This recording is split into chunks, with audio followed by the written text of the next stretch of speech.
Hey, what's going on, guys? Unpopular Opinion here, back from the dead. I am sincerely sorry for the incredibly long hiatus. Life has a tendency of getting away of shit. Business has had some ups and downs, ran through the ringer a couple of times, but hey, we're fucking back. So, today's video... Oh, I also want to apologize for the lack of a good setup, but either way. Today's video, we're going to answer the question, should you support black-owned business? Today's quote of the day is, racism has almost no effect on how a person succeeds or fails. And that's from radio host, author, documentary filmmaker, lawyer, and hopefully governor of California, Larry Elder. So, there's about 1,001 videos that I could make covering this and lots of different other issues, but recently I've been seeing a lot of commercials that on the surface they look really good, you know, battling racial injustice and, you know, Black Lives Matter and whatnot. But then these commercials would casually say at the end, support black-owned business, which sounds innocent enough, right? But after thinking about it for a little bit, I decided, no, that's not right. You shouldn't support a business because, you know, you should support a business because it's providing you with a service you need, you know, and a business that's, you know, good. In fact, supporting a business purely based on the skin color of the owner is literally the definition of racism. Do this. Think about some of the places that you go to regularly. Do you even know who the owner is? And even if you did, does their skin color have any fucking effect on whether you would shop there or not? No, it doesn't.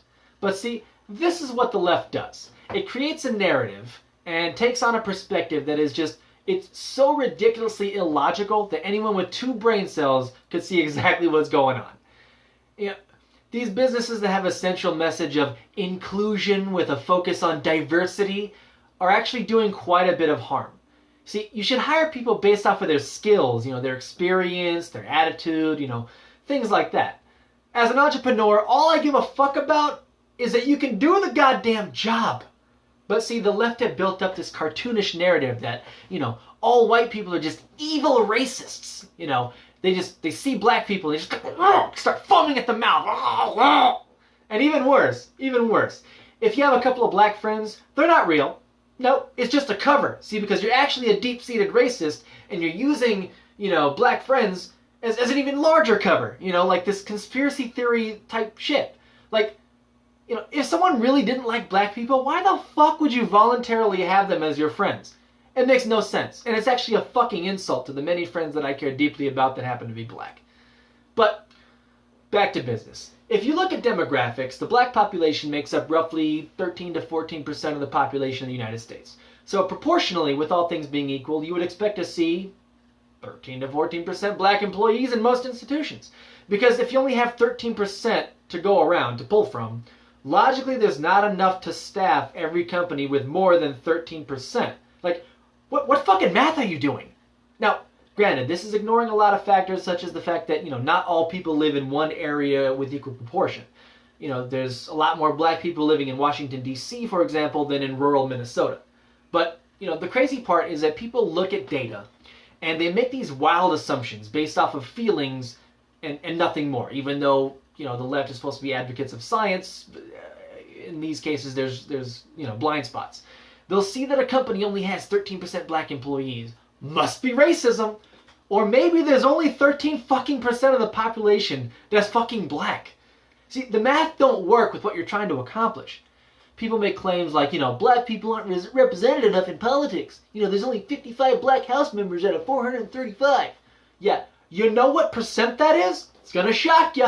12.6%. Just shy of 13%. That's literally perfect, almost perfect representation based off of how many people are actually black in the United States. Do you ever think maybe, you know, just maybe, someone's race has nothing to do whether they're getting elected, whether they're getting hired, or appointed, or whatever? If they don't represent your values, no one's going to vote for them, no matter what fucking color they are. They don't care. The other big elephant in the room is that there are cultural differences between everyone that drive a lot of personal decisions. For example, do you know the demographics behind how many Indian-born immigrants there are in the logging industry or the coal mining industry? Less than 0.5%. And that's if they're considering Indian-born people Asian, since India's in Asia, and even taking into account people that may have misunderstood when they're, you know, filling out the survey that American Indian might mean Indian and marked it wrong. Even if we accounted for that, they're still less than half of a percent. Now, is it because of systemic racism? No, because usually they become fucking doctors and entrepreneurs. Because there's a distinct cultural differences as a result mostly of their defunct caste system.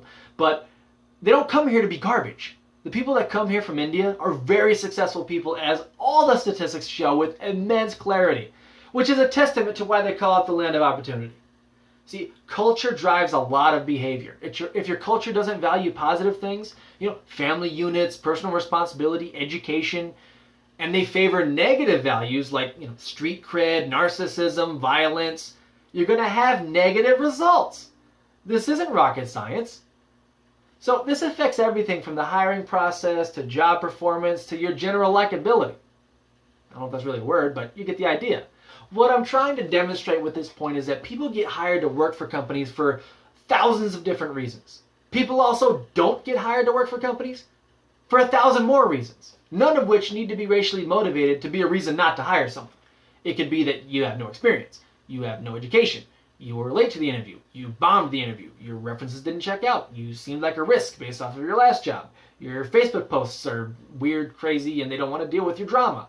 You have a neck tattoo that says fuck around and find out, which doesn't coincide with their business's core values. We could go on forever, but in my experience, with any one of my businesses, it has never been about race and always been about my confidence in the applicant's ability to perform the fucking job. Now, I'm not going to deny that racism exists, okay? Duh! Like, everybody hates someone else for many different reasons. Not everybody, but lots of groups of people hate other people for no good reason. They're not valid. But here's the dichotomy. Do we try to control people's thoughts, or do we allow them to think freely and merely try to influence them towards better ideals? Because, it's already illegal to deny someone a position based off of race, ethnic background, sexual preference, religion, all those other things. But personally, I'm an advocate for freedom. You're free to like me, you're free to hate me. It doesn't matter either way. You are free to do so. I may not like it, that's the way it is. And I'd much rather have it that way than live in a dystopian nightmare. But I think the best way to get positive change in this planet is to heed some really good advice. If you want to make the world a better place, take a look at yourself and make that change. And that's Michael Jackson, the king of fucking pop. So, to sum up, now yeah, we shouldn't be taking our advice from, pop legends, whatever. To sum up, don't specifically support a business because the owner is a certain fucking color. Support a business that's good, valuable, and reliable. Diversity should not be a primary focus. It should be a byproduct of hiring the best fit for a company. I'm Unpopular Opinion, and remember, use your fucking brain.